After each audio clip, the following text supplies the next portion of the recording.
Hello, and thanks for joining us today. I'm really glad you could be here. So today we're talking about profit. Well, to be honest, it's the most important thing you need to be talking about and focusing on, because when you run a highly profitable business, two things happen. First of all, you have more money in the business to grow it even faster and make even more money from revenue, profit, and help more people. And at the same time, you also get to keep more of your money, and that's more money that goes in your pocket, helps you fulfill the dreams that you have for your life and your family as well. And with us today is Martin Holland. Now, he's an award-winning business coach and has 4 decades of experience as a successful business owner and teacher, and has taught over 300 small businesses how to increase profit and cash flow. Now, Martin earned a BA from Hastings College and an MBA from the University of Oklahoma. He co-hosts the Cash Flow Contractor podcast that has written over 100 articles on small business topics for publications such as Forbes Coaches Council. Martin, thanks for joining us today.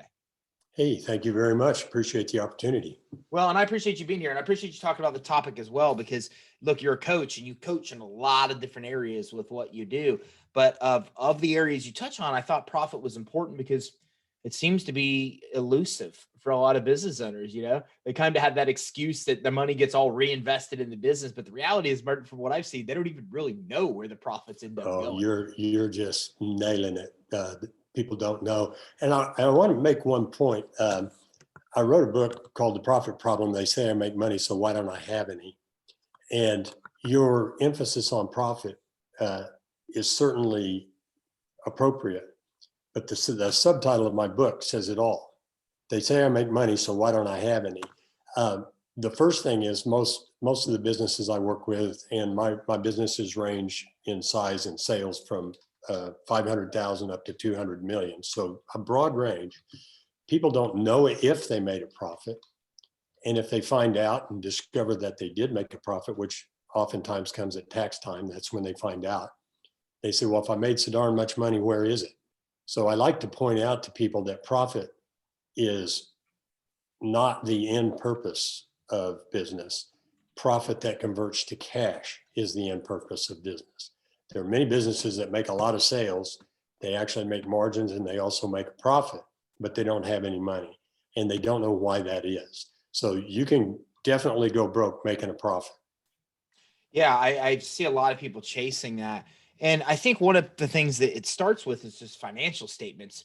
From what I find, I think it's interesting because I run a pretty big business and I have zero interest in the financial statements from inception. Now, I'm smart enough to hire a partner that does that, right? Focuses on it, because I'm weak in that area. But is that common? Like, as entrepreneurs, do we just not really like to look at the financials, or is that just certain kind of entrepreneurs you find that really have that problem? No, it's almost universal. I can't say absolutely everyone lacks financial acuity, but enough, but the vast majority do. And I think there's a good reason for that. Just really quickly, there are 4 areas of every business. Every business has to deal with these 4 areas, and they are guiding the business, which is leadership and culture and goals and planning and incentivizing and holding people accounting and all those things. There is getting the business, which is marketing and sales. There is doing the business, which is being a welder or being a doctor or being a retailer or whatever it is you do. And then there's administering the business, which is everything else. And when I talk about administering functions to groups of business owners, I describe them as all those things you had never even heard of when you started your business. I mean, it's accounting and it's financial, but it's HR, it's IT, it's OES, or it's unemployment, workers' comp, insurance, all these things you'd never heard of. And almost universally, small business owners are good at one of those 4 things, and that's doing. And so you nailed it right on the head. I didn't know about that. I don't know why it's useful. It's an arcane, intricate subject. I don't want to learn about it. I don't have time to learn about it, but you handled it the way you described it, exactly the way it should be handled. You need to be aware of it. You need to insist on it for your business. And then you need to have somebody who's qualified to do it. You're not, even if you want to do it yourself, you're not likely to be very good at it. And so some people are, but very few. So if you're a solopreneur or you don't really have somebody yet dedicated to look at it, how do you use financial statements before? Well, that's the fun thing. You said people don't have interest, and when I speak for groups a lot, and if the title of my talk is Bookkeeping Made Useful or something like that, the only people who are going to be in the room are those who were commanded to be there by some higher authority. And they reach down and they're texting below their desk and their eyes roll back and they're getting ready to be bored. So what I like to do is throw out a few statistics and ways you use books, which to your question. And one of them is what I call the 1% rule. If you can get your gross profit margins up 1%, the average business in the United States will increase its net profits by 14.5%. The average company in the United States, if they can increase their sales by 17% and hold their overhead the same, they will double their net profit. The average company in the United States, if they raise their prices 10%, which they're reluctant to do because they're scared of losing customers, but if they raise their prices 10%, they can lose 22% of their customers before they lose a penny of profit. So even if they lost those 22%, they'd be making the same money and working 22% less. And the last statistic that I like that interests people is people discount their prices in order to get work. I mean, that's just universally, I dive into it, but it all boils down to that, to get work or to attract customers. If you discount your prices 20%, again, for the average company in the United States, of which there are 30 million, if you discount your prices 20%, you have to increase your sales 133%. In other words, you have to double your sales plus a third more to stay where you were. Now, those are interesting facts. When I lay those out before groups, the hands come out from beneath the desk where they were texting. They lean forward and they say, "Now, say what?" I said, "Well, you have to have information about your company to know why that works. But once you're incentivized by the understanding that, hey, I only have to do 17% more in sales to double my net profit. Can you do 17% more? Heck yeah." If I'm just talking to a new client who walks in the door and say, "We want to double your net profit," the first thing that runs through their minds most often is, I'm already exhausted. And now this guy's going to tell me I got to work twice as hard. But that is, without being specific, that is the things that your books will show you. And in a general sense, I think it's axiomatic. People behave differently when somebody is keeping score. I think that's just a fact. Accounting and bookkeeping and financial statements are the score. And if you don't know what the score is, or you need to know how the score is kept, you need to know what the score is. And if you don't like it, you need to know what to do about it. And financials will tell you with as close as possible what I call facts. The financials will tell you what you need to do. And you don't need to be an accountant. You don't need to be a bookkeeper. You don't even need to understand how books are kept or financials are prepared. But there's information on there that will show you what you need to do.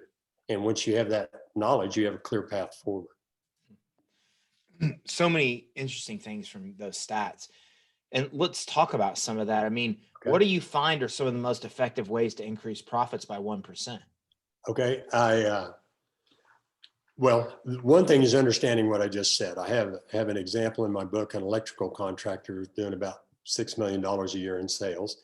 And he came to one of our sessions and I put that information on him about raising his prices 10%. He could lose 22% of his business and make the same profit.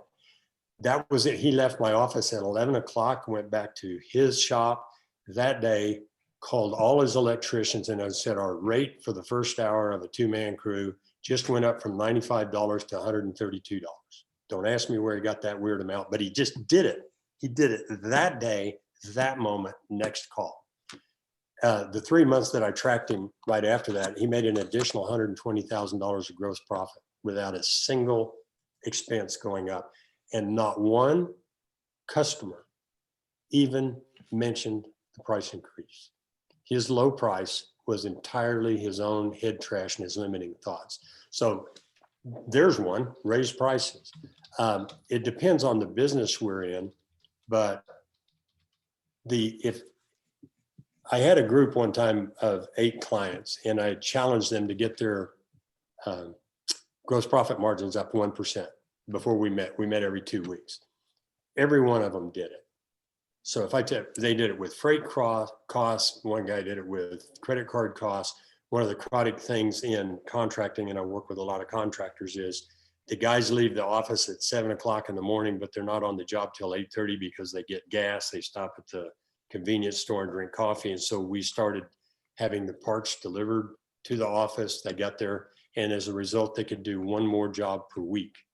So it's going from the big general of my labor costs as a percent of sales are too high. What can I do about that? How can I get 1% better? And any listener who wants to do that, if this is in the morning and they're listening, they can do that by this afternoon. But they have to think it's important. Without books, they don't realize, without that 1% statistic that I gave you, they don't, oh, it's just 1%. You know, oh, I don't want to hassle the guys and make them not stop at the coffee shop. They deserve coffee. I have one contractor who sends crews out all over central Oklahoma, but they started his office and they always stopped at the convenience store. So what he did was he brought vending machines into the shop, and they're free. You know, you don't even have to put a quarter in it. So the guys get their coffee and their potato chips and whatever the heck they're getting. And so it's that kind of stuff.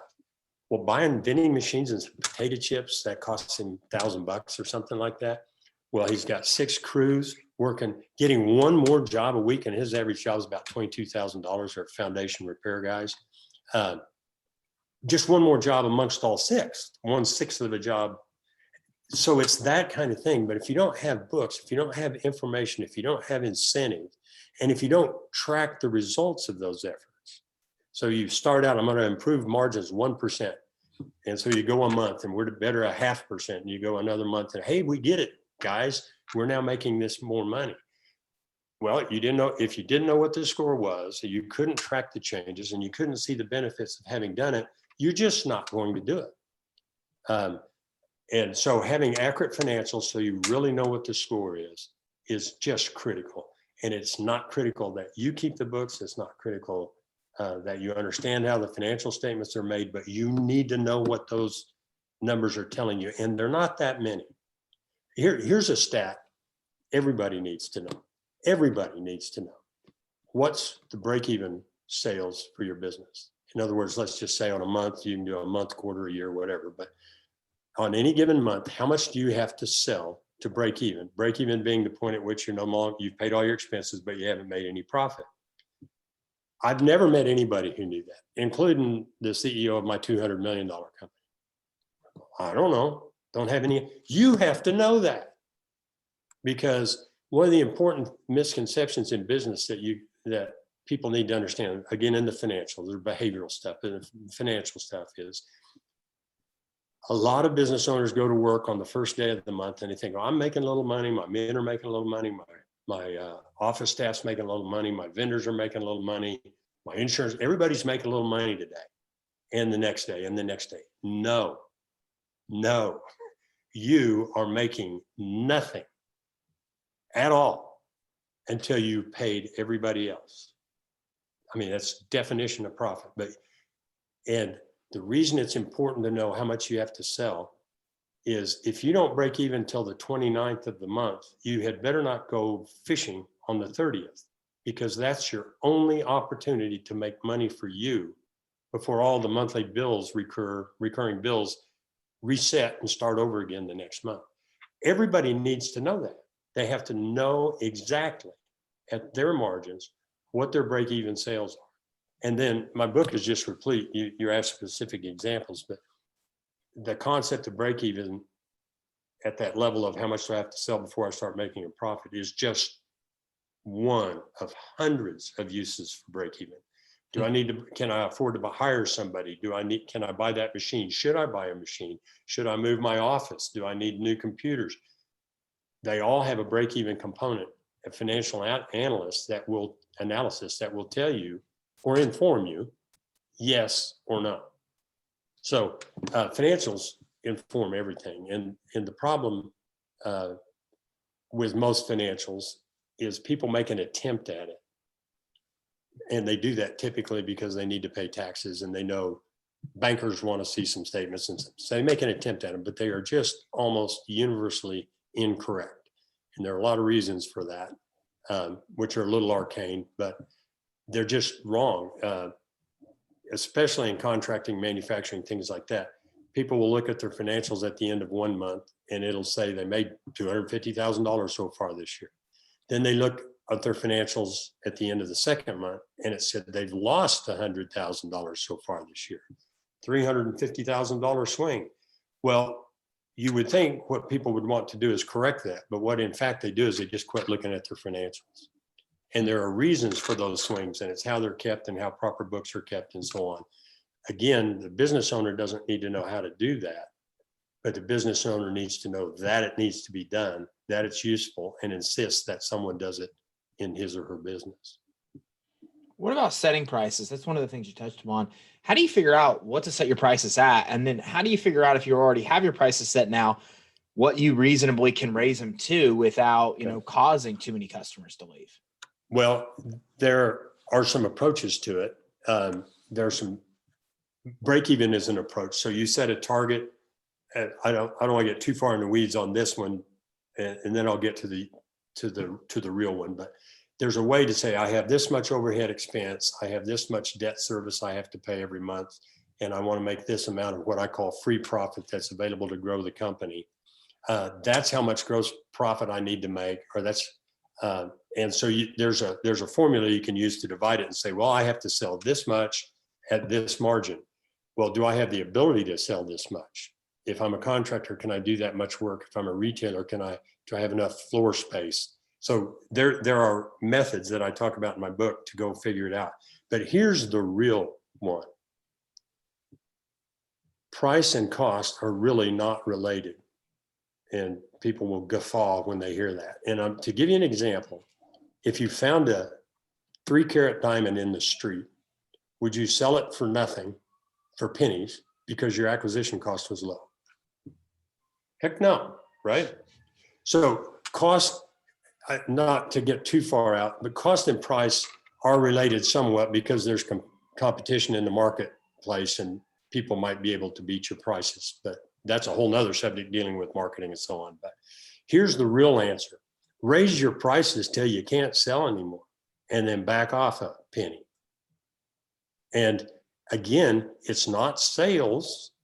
That's the 10%. That's why I came up with that and present all the time that statistic about raising your prices 10%. You can lose 22% of your business before it makes a difference, because that gives people confidence to go try it. Like my electrician I told you about, who went from $98 to $132 in a phone call. And he just had never tried it. The reason, the $120,000 that he made in that 3-month period, that he hadn't made the 3-month period prior to that, was simply because of his self-limiting beliefs. So the real way to set prices, as quickly as we can cover it just briefly, is raise your prices until you can't sell. And again, it's not sales volume. Raise your prices until profits go back down, right? So you raise your prices, profits go up. If you lose some volume, they might trend back down. But people don't do that. It's one of the easiest things I do in coaching. I say, get your prices up, even on a select few items, maybe not even a, wide range, 10% on everything. Just get your prices up. Oh, I don't want to do that. I hear this. I can't raise her prices. She refers me a lot of business. The market won't bear it. My competitors will kill me. Very few people have hard data for that. I said, nobody has ever said to me, I'm approaching 400 paid clients now.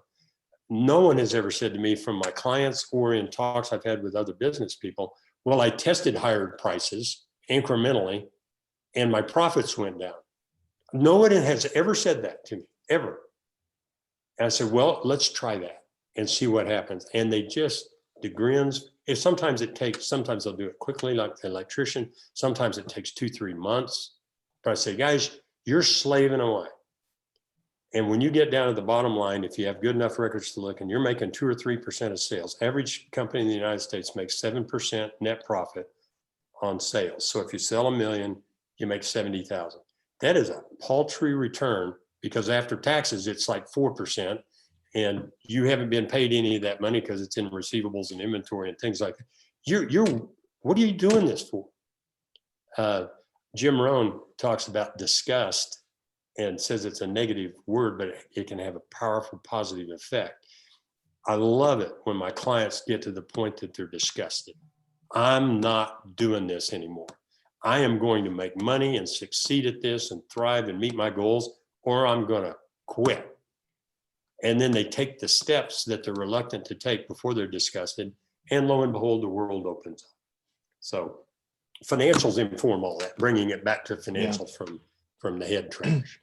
One of the other things you talk about in your book too is knowing when to expand with employees, tools, equipment. Right. What's the benchmark for that?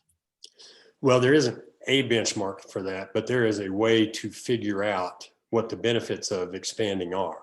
You have some cash flow considerations. Well, one thing that's almost universally necessary is that people acquire good people, that you bring good people on to support you, and good people tend to be expensive. So people say, well, $100,000 salary is a lot of money in Oklahoma. I'm going to hire this guy for $100,000 or this lady for $100,000. They have this great skill set, but oh man, it's $100,000 and that's going to really hit my budget. I go, no, it's not. It's $8,000 plus some benefits maybe, but it's your monthly expenditure. If you bring that person on and you give them 2 or 3 months, you're out $24,000, not $100,000. And it's either working, or you can see that it's going to work, or you realize it was a big bust and you can end the experiment. So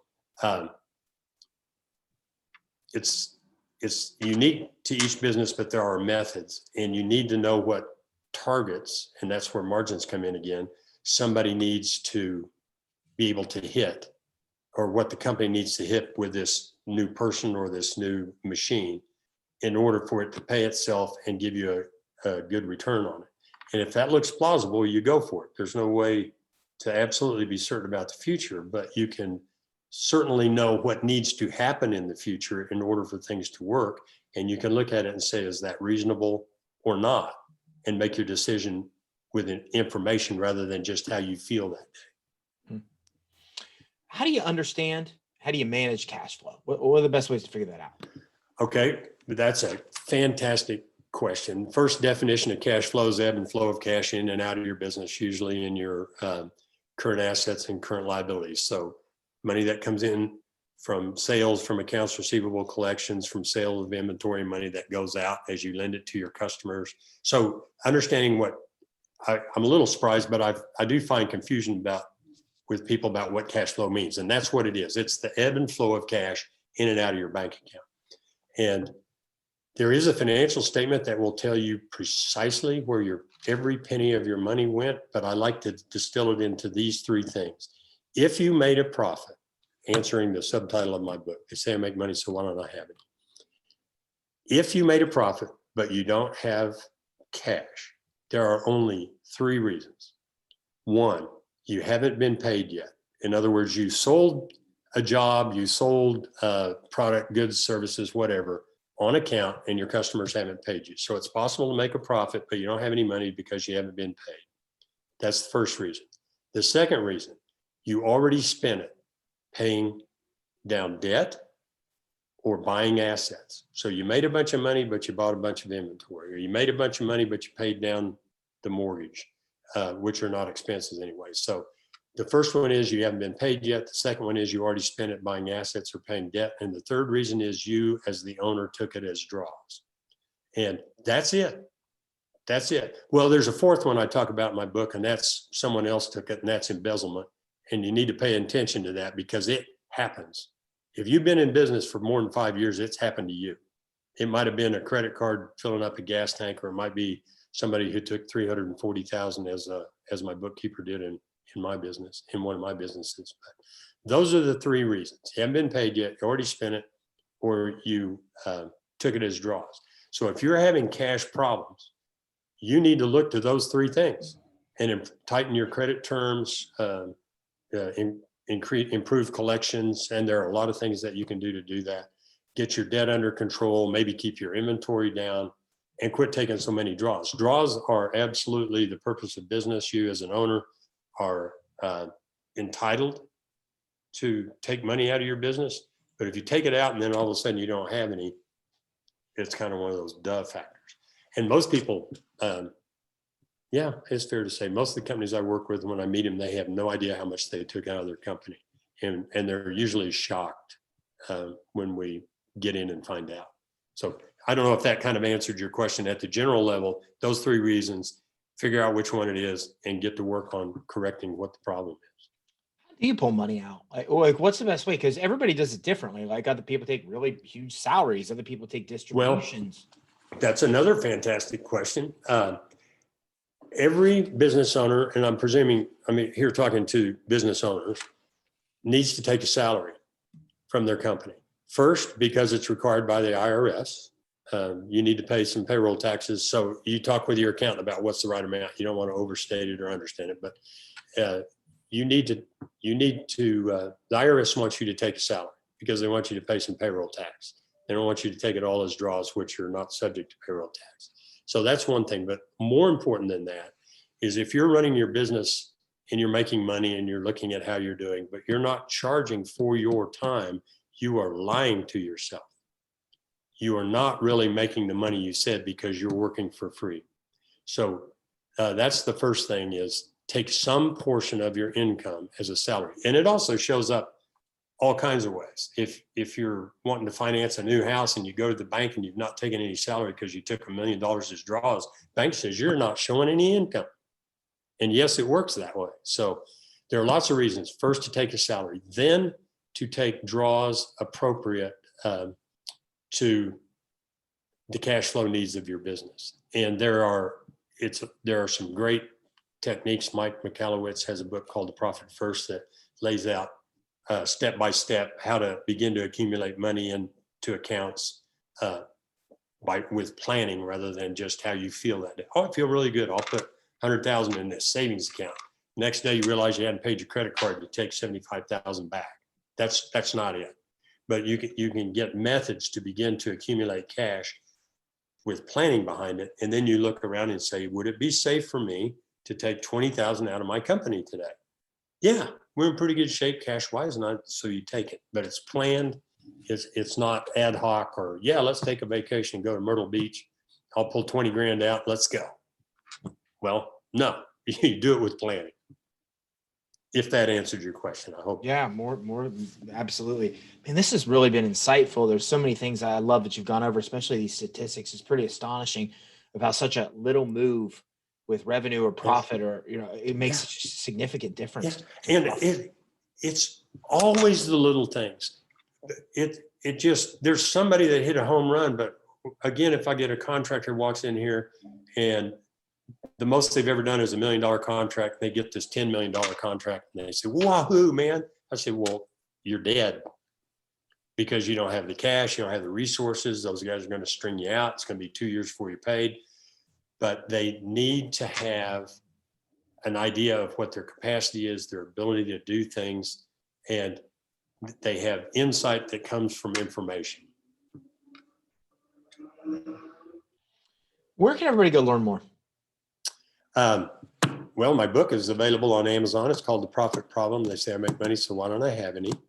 It's available anywhere where you can get books. I have a website titled www.anealbc.com, and that's ANNEALBC, anealbc.com. And I put a shameless plug in for our podcast as well, if that's okay. It's called The Cash Flow Contractor, and cash flow is one word, available on iTunes, Spotify, anywhere. And we have deep dives in which we talk about these subjects in depth. And we also have interviews with people who've made it, starting with one truck up to the $200 million level, as well as people who are just struggling and are willing to put their struggles on air. And one of the benefits of that is people realize they're not alone. The problems everybody suffers are common to almost everybody. Martin, thanks for coming on with us today. I really appreciate your time. Well, thank you. I really appreciate the opportunity. So, you're watching this because I'm sure you want to make more money in your business. And I mean, I'm almost speechless because there's so many great nuggets that Martin gave us that I really have to think about, because it's just such a little change here or there. We don't think about that.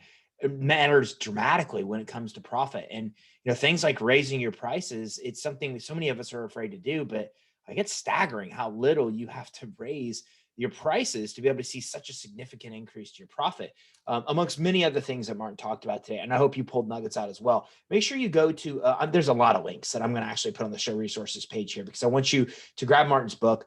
That's phenomenal, as well as check out his website. There's a lot of really good resources on the website. And keep in mind that Martin coaches, this is just some of the stuff that he covers. And you can see how brilliant he is just in this area.